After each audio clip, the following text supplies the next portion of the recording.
You're listening to DruidCast episode 196.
Hello my friends and welcome to another episode of DruidCast. I am your host Dave the Bard, and DruidCast is brought to you on or around the 20th of the month by the Order of Bards, Ovates and Druids. If you want to find out more about membership to the Order and our courses, you can do that on our website at druidry.org. Last weekend I played a set of music at a fairy festival here in Sussex, and on the bill that night were two great acts. So after their performances I asked if I could play some of their music on the show, and opening the show you heard Wander by Fae as Folk, and they played an amazing set full of energy and their harmonies. Their harmonies, they were great. So I hope you enjoyed that song, and don't forget you can find links to all of the artists featured on DruidCast in the show notes. The talky bit this month is the last of the recorded talks from the Pagan Federation Northwest Conference, and this one is given by Kate Johnson, and the topic is the sacred sun. Now, as with the other talks, this was a PowerPoint presentation, and obviously, as this is a podcast, you won't be able to see the slides. But I don't think that takes away too much from the talk itself, and if something really catches your ear, I'm sure the image will be searchable on the good old internet. So, my friends, grab your preferred beverage and enjoy this month's talky bit with Kate Johnson on the sacred sun. The talky bit. Hi everyone, and I hope you're all having a great time this afternoon. But we're just going to bring you this tour through time about the sun. We often talk within the pagan world a lot about the moon. We also talk about the goddess, and we don't talk so much about the gods, the males. Now, I know I'm female, but I'm always really more drawn to work with male deities. So, that said, this talk came about after we had lots of conversations around the summer solstice, kind of about the symbolism of the sun within our group. And it sparked us off on a bit of an exploration about the deities of the sun and also depictions of the sun. So I'd just like to tell you that I'm not a historian or an archaeologist or very knowledgeable, but what I am is a pagan who worships the sun. And so I've set out on this task to bring you as much information as I could fit into a talk, but then I thought, where on earth could I start? This, for the most part, was a personal exploration of the sun through its time, its importance, and its reverence. I decided to look back into human culture for what may stand out as important. But where could I start? What is important? What could I find out? So I decided to look at art and other creative mediums. And these mediums, such as art, jewellery and song, often depict what humans express as important to them, and are often the way we preserve our stories, our history and our culture. A timeline to be seen. We invest a lot of time and build our connection with art and song. It is often created to convey a message, or to serve as a record, or merely an echo of the past. We can certainly look at ancient art as an archaeologist and use science, and along with surmising, make some good educated guesses at the meaning of it. And when we are looking at the work of archaeologists and historians, we really can get a sense of connection to that piece of art that may have been painted thousands of years ago. The voice of the painter can be in part reanimated. And I find this fascinating, what details we can collect by science to make this educated guess and form a connection.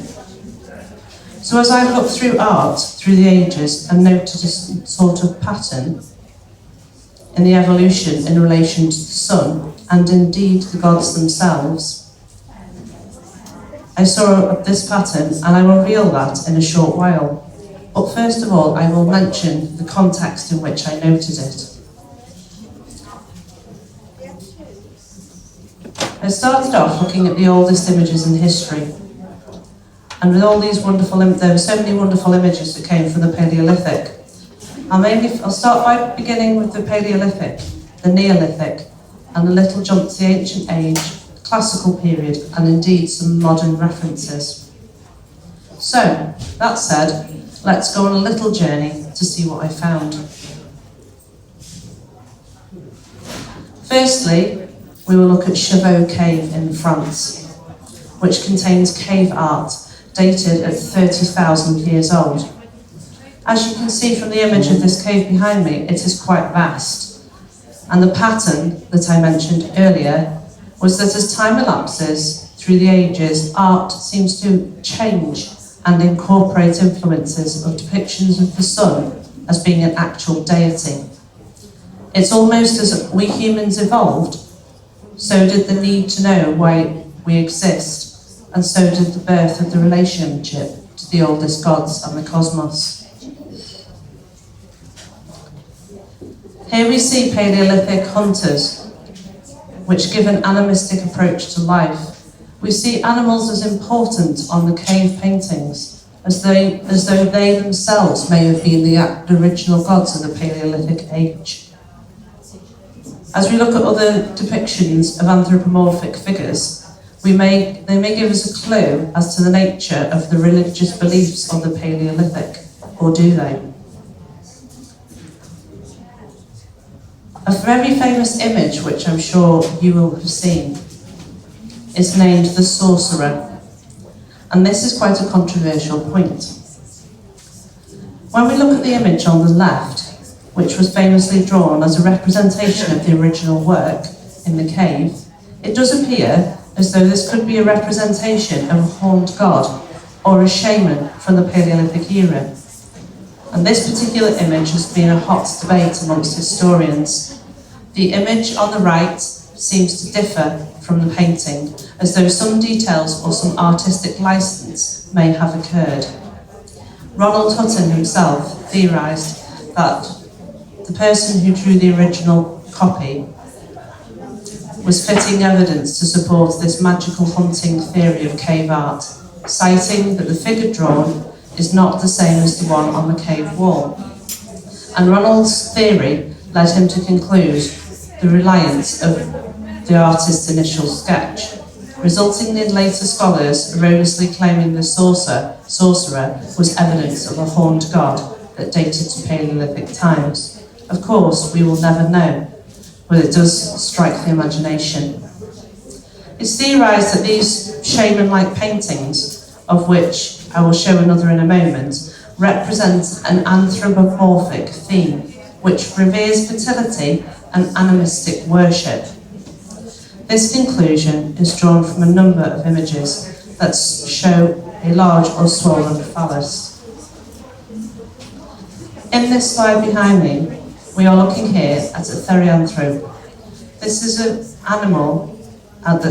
human that has the ability to shift into an animal, and is also from the cave of La Trois in France.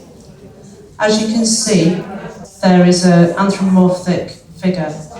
The blending of animal and human or early humans certainly seems to be a common theme in the depiction of the gods for those who can connect to spirit as shaman.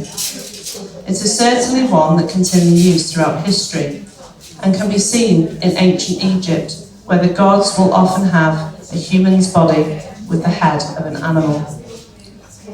The blend of human and animal is certainly a powerful one, almost bordering on shape-shifting experience. And when we work in animal masks, as I often do, and channel the energy of that animal that we are trying to encompass, it takes us to other worlds.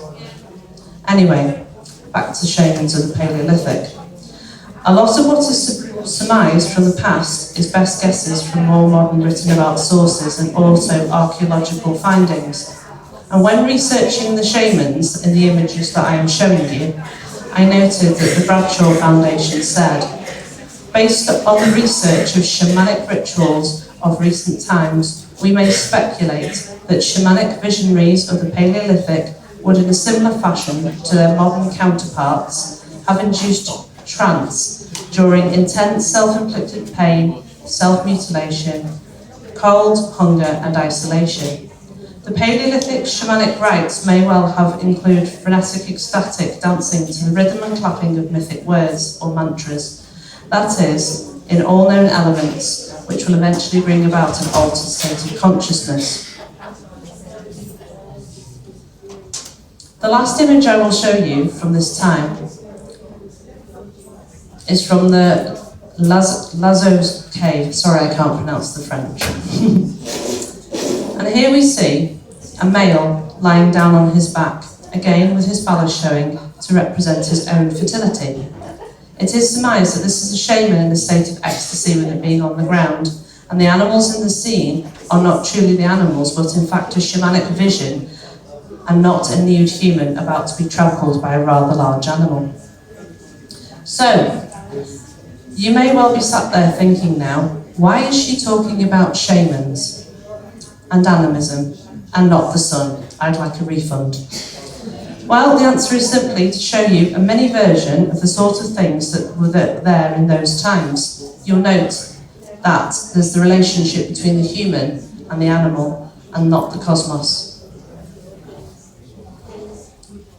We know that the Paleolithic people buried the dead, but we don't know a great deal about what they thought about their soul, their existence, or in fact the wider world and cosmos. But as we travel a little further in time, we look to the Neolithic era, when things began to change. The way that people thought about divine beings and the importance around them did change. Now this is an image that most of you will probably recognise, and this is the Nebra sky disc.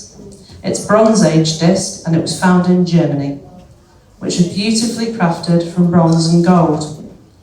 Its raw materials were discovered to have been gathered as far away as Cornwall, and the knowledge needed to make this disc was indeed local, as the observations of specific astrological phenomena had been made to that area.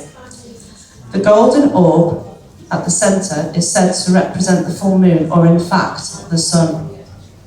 The crescent shape being the crescent moon.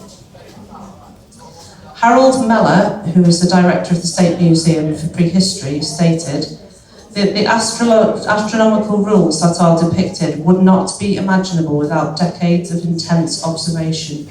Until the disc was discovered, no one thought that prehistoric people had capability with such precise astronomical knowledge. As well as being a beautiful object, it's very impressive that the amount of energy that was put into it. This is one of my favourite objects in history, and it shows clear knowledge and reverence of the sun, moon and stars, which is, as you may note, quite different to the cave paintings in France. So moving on in the timeline to ancient Egypt, which spans approximately 5,000 years, along with the pharaohs, who were seen as kings of the evolved. Solar gods in ancient Egypt were very important, and many of their gods were associated with the sun. The sun was said to bring spiritual qualities of the gods. And here we see one of those. This is Ra. Ra was seen as very important to ancient Egyptians, and even his eye became defined as the goddess Wadjet, Hathor, Sekhmet and Nekhbet, among others, and his spit became moisture, which bears forth the goddess Tefnut. Ra was seen as a creator god, and he was very powerful, and the head of all gods. No one could ever overpower him, except for the great goddess and queen of magic, Isis, who tricked Ra to gain power over him. There are lots of mythology surrounding Ra, and that would definitely need a talk all on its own. But I think that it was very important in talking on the sun to mention Ra. Something that strikes me as important to mention about Ra is his boat, also known as a solar bark or a sun barge. The morning boat was called the Atet or Matet, and the Matet was the first of the two boats travelled in by Ra, the sun god, as he travelled the sky daily. The evening sun was called the Sektet boat, and Ra journeyed from noon until sunset on the Sektet boat to the terrifying realm of the underworld known in Egypt as the Duat. The boat, as called the boat of a million years, or also the bark of ages. Under the ship you can see there is a giant snake or deadly serpent who is called Apep, who attacks and battles with Ra. Apep was viewed as the greatest enemy of him, and he was given that title, Enemy of Ra. The defeat of Apep every night in favour of Ra was thought to be ensured by the prayers of the Egyptian priests and worshippers of the temple, and Ra also was helped by the other gods themselves. Now, in a talk mentioning the sun, I felt it fitting to talk about Stonehenge a little. I won't talk too much about this massive topic because There's so much in it and so many different theories.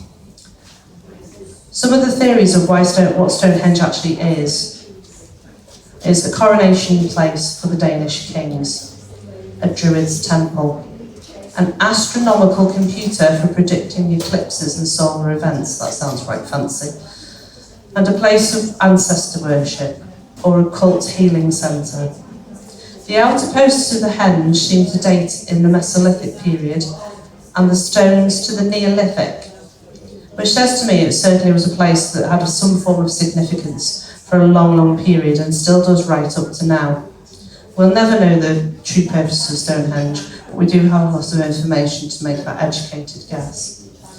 I have visited Stonehenge and was part of a ritual at with the Cotswold Order of Druids, and that was at the winter solstice. And when I actually arrived to the stones, heavily pregnant, hot and very bothered, I was actually really disappointed when I entered the stones themselves. To me, on entering it, it felt like a Lego set. I couldn't feel a thing. But during the rite, we were asked to huddle to the centre and to hum as though we were a swarm of bees. And when we did this, the energy of the stones seemed to come alive. It just connected, and I was just like, yes, finally. Stonehenge feels like something, this is great. And even my daughter, who was then in utero, of course, began to kick with some fury. So I actually found that winter solstice there quite magical in the end. An interesting theory, again, by Professor Hutton, that he stated at his talk at the Megalithomania festival, was that Stonehenge is in fact feminine, and the stones are the upright legs of the mother, and the sun's rays penetrating the earth bestow it with fertility, which is quite an interesting way of putting it when you think about the light coming through the stones at the solstice. So, as I mentioned earlier in the talk, there are often things that are created to show worship, and this is one of them. This is actually the Ballyshannon sun disk, and this is a thin sheet of beaten gold and has raised decorations of the cross shapes surrounded by circles, geometric patterns. Objects such as this, known as sun disks, are one of the earliest forms of sheet gold work found in Britain and Ireland, dating to 2500 to 150 BC. They often have a central perforation, and it's very likely that they were actually worn, probably with a backing. They're often found on their own or in pairs, particularly in burials.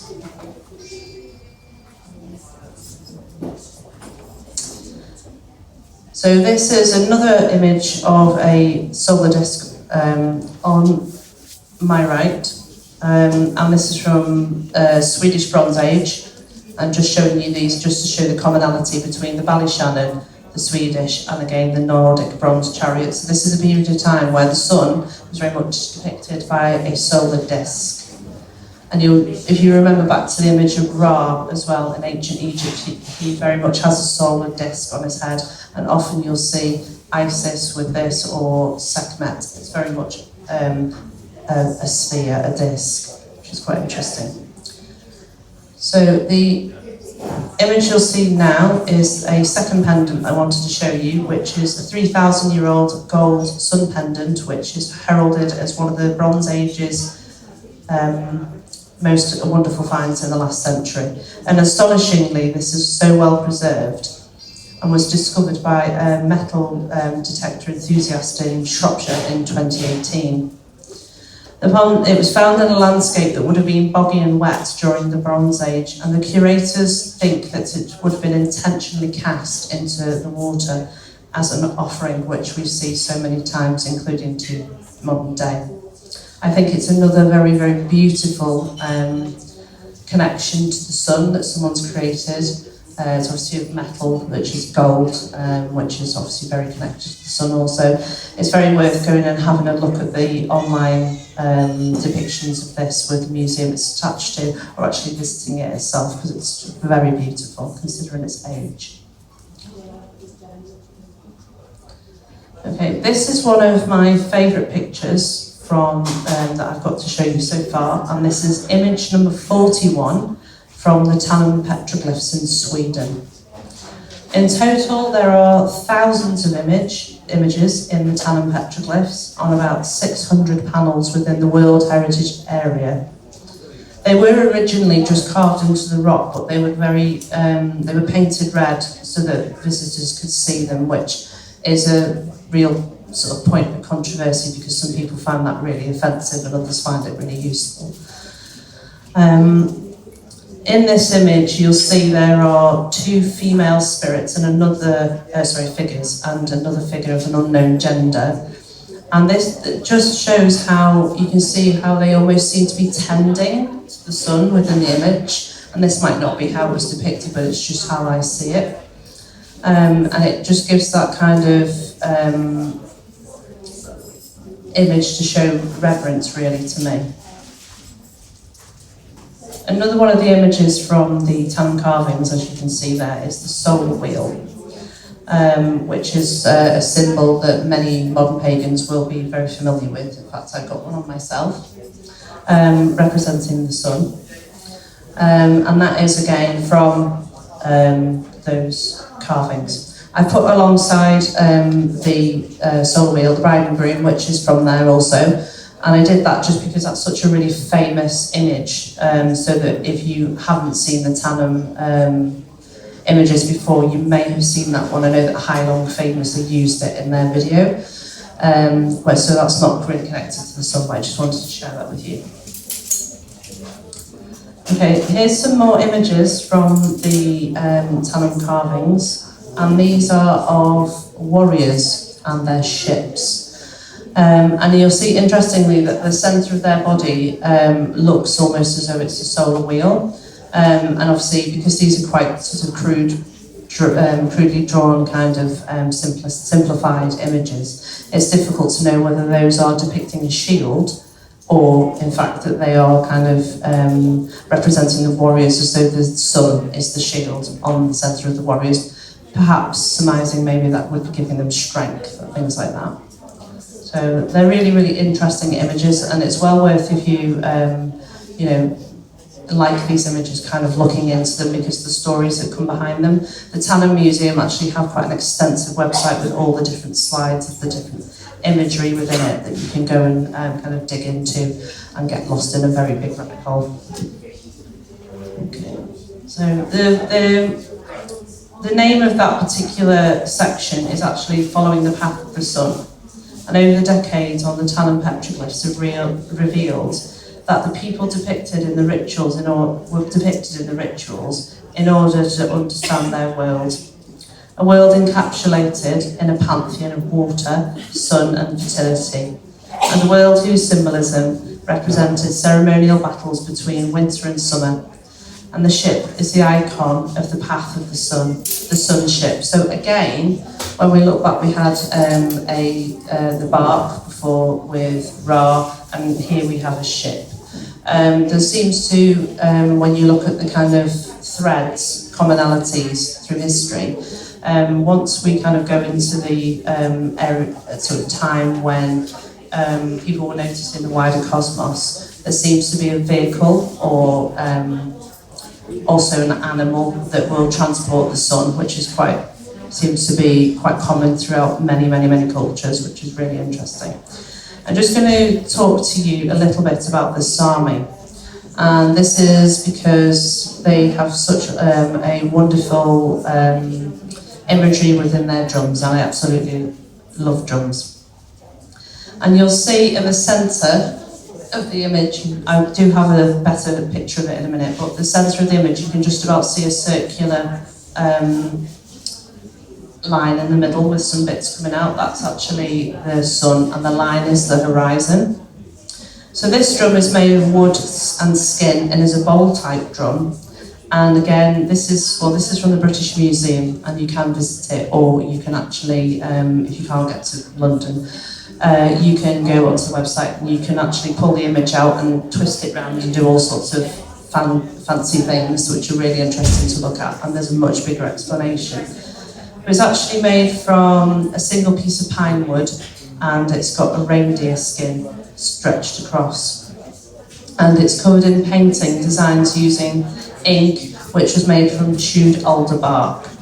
And it depicts maps, guides, and accounts of the world of spirits and the gods. And the handle at the back is formed by 2 open cuts of the bowl. The skin is stretched out across it with wooden pegs and metal nails, which also provide reinforcement. So the images on the drums represent the personal visions and experience of the shaman or the noadi, which he sketched out to represent his dangerous journey through the different levels of the Sami universe to communicate with spirits. So there's now this kind of dividing of different worlds that are being clearly shown within the context of not just the sun. They're thinking of otherworldly things as well, which is quite different to what we looked at earlier. So the lower part of the drum actually represents the Sami underworld, and you can see that highlighted line I mentioned before, which is representing the horizon, but also the divide between the upper world and the lower world.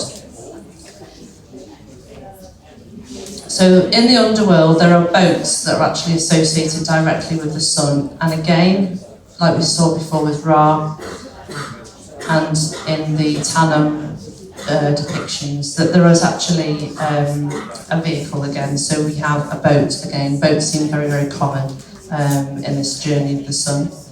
And the sun is repeated in its image several times, which represents its daily journey from the sky, east to west, as well as a return journey through the underworld. Now, this is something that is also repeated, as I mentioned before, with Ra descending into the Duat and coming back out. So it's very cyclical, this journey.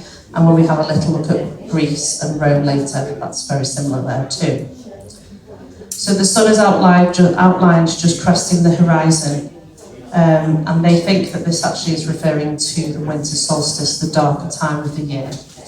The Sami people were once known as Lapps, and living in the Arctic and the subarctic Europe, the homeland covers parts of northern Norway, Sweden and Finland, and as well as parts of Russia. And for almost 3,000 years, the Sami lived as hunters and gatherers, but from about 1500 they became semi-nomadic, herding reindeer and trapping animals in the north, fishing along the coasts. Today there are about 100,000 Sami, and although they live in towns and cities and rural life, the rural life is very still much at the heart of their identity. The images on the drum of the reindeer herding, fishing and winter solstice remain very important to the Sami people as their ancestral cultural symbols. They represent the continuity within their land and their ancestors. It's quite interesting to see in such a visual way upon the drum the kind of ideas about the world connecting to it, the upper world, the lower world and the cosmos around them. I think it's a really beautiful way. And also when you bang a drum, you enliven that drum and its story. So for that shaman to beat that drum of his story enlivens it, which I think is just wonderful. Okay. So here I have extracted from the drum the specific drawings, which you can see in a little tiny bit more detail. And for another drum this is, and you'll see at the centre the central cross with the diamond, and this is representing the horizon and the sun also. And you can see the different figures around in the line for the central line for the underworld, which is really fascinating to see how detailed those particular drums are.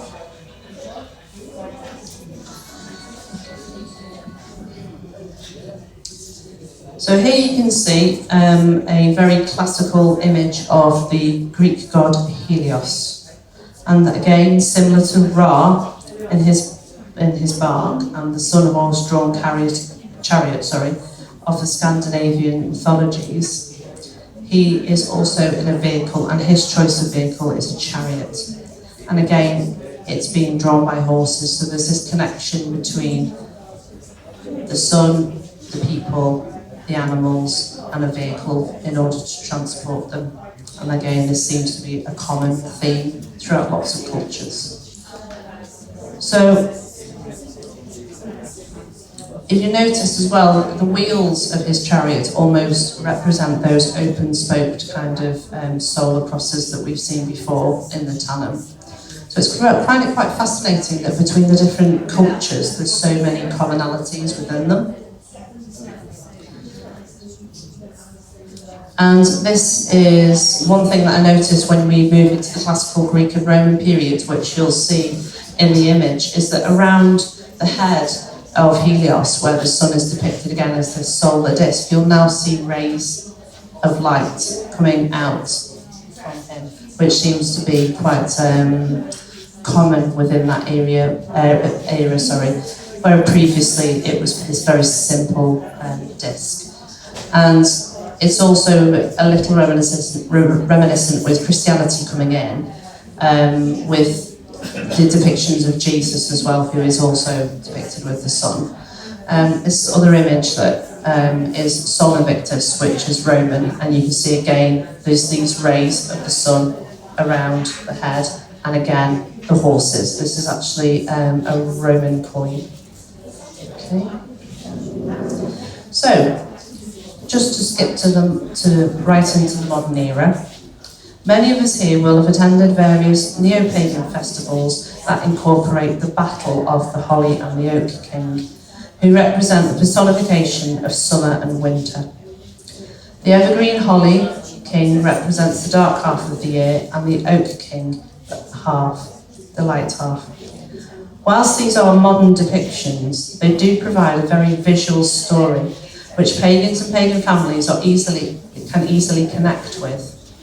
They can connect with nature and identify really clear aspects of the season, and it's quite fun, let's face it. Shouting, "Oh King, oh King."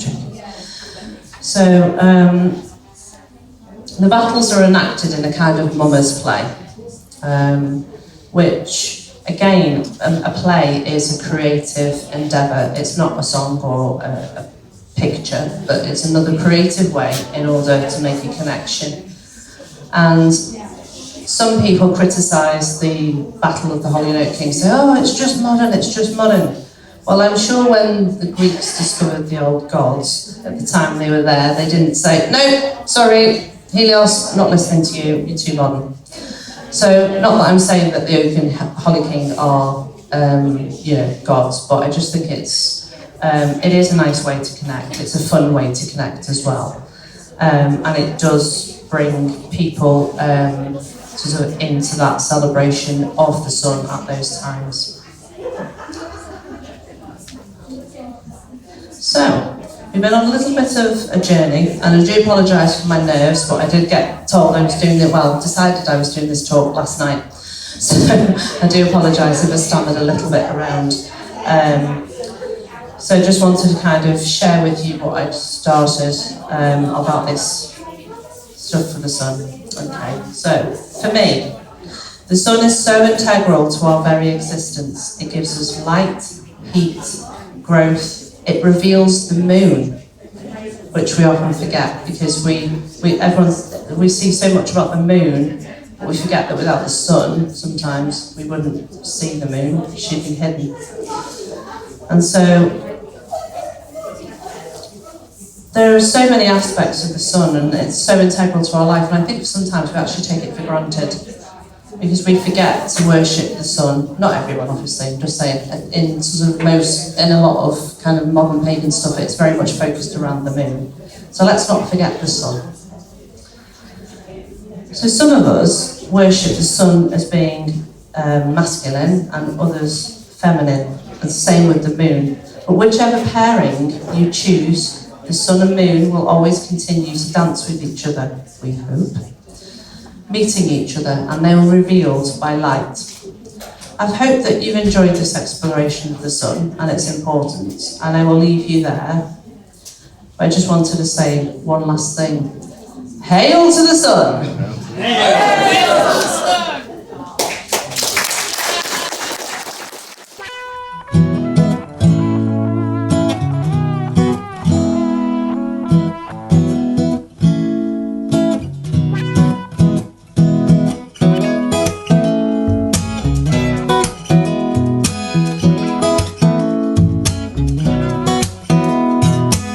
Waking up miserable and full of doubt, feeling my judgments just cloud my mind. Surely there's another way to live. The sun is rising and I need to give.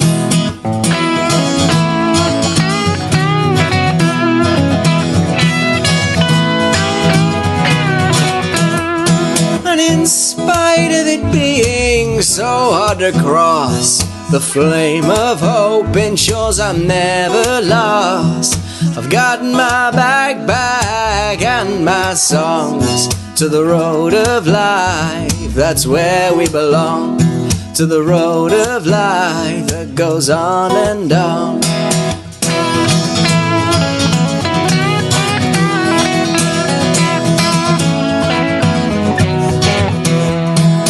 People may say that you're crazy, got your head in the clouds and you're far too loud. But each to their own and on to their each, 'cause life is happening for and right through you.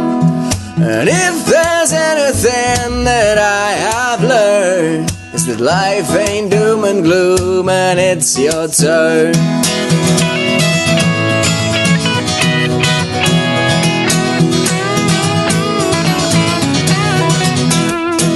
And in spite of it being so hard to cross, the flame of hope ensures I'm never lost. I've got my backpack and my songs to the road of life, that's where we belong. To the road of life that goes on and on.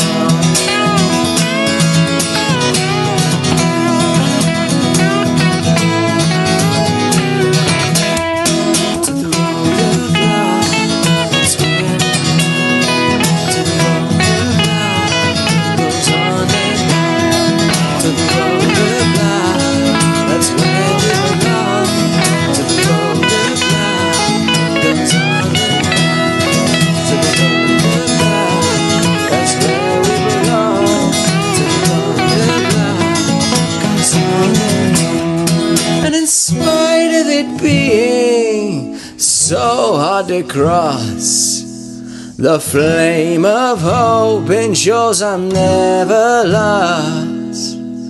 I've got my backpack and my songs to the road of life, that's where we belong.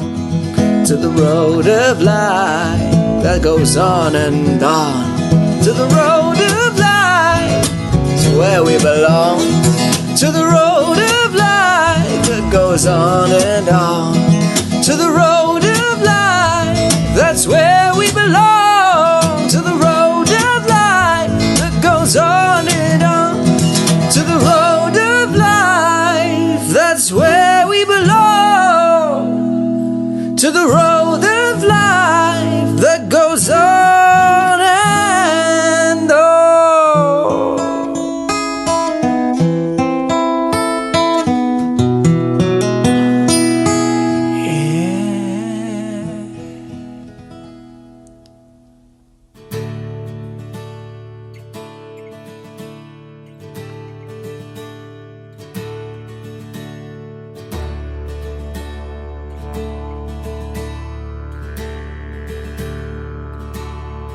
I hope you enjoyed that talk. Kate stepped in for one of the speakers who, for whatever reason, couldn't make the conference, and I think she did a really good job there filling in and talking about the sacred sun. And after Kate's talk, you heard Ravel Lumber, I think that's how you pronounce it, my friend, with The Road of Life, taken from his album Oneself, and another fabulous performance from the weekend. Kate's talk will be the last talk taken from the conference, so next month there will be either another interview, a walking the talk conversation, or another solo show. We shall see. But before I go, let's have the results of last month's competition. The prize was a copy of Sacred Animals, the book by Gordon MacLellan, and the question I asked was, Gordon and many other pagans and druids hold the belief that all things are conscious, aware, are persons, be that plant, animal, rock, a river or a mountain. What is the name of that belief?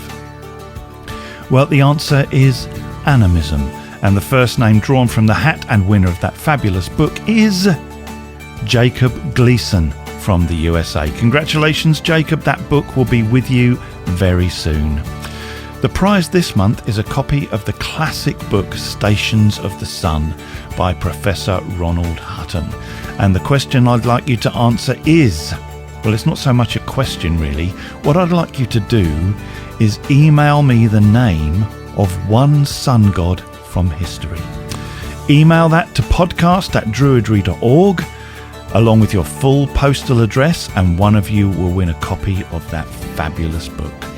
And don't forget, I only asked for your full postal address so I know where to send the book to that winner. It just saves me chasing people all over the internet. The moment that prize is sent, your details are deleted. So do not worry, my friends, we do not keep those. Well, that is a show. I'll see you next month for DruidCast episode 197. But until then, have a fabulous autumn equinox or a spring equinox to all of you listeners in the southern hemisphere. Until then, I wish you all peace and blessed be. Goodbye.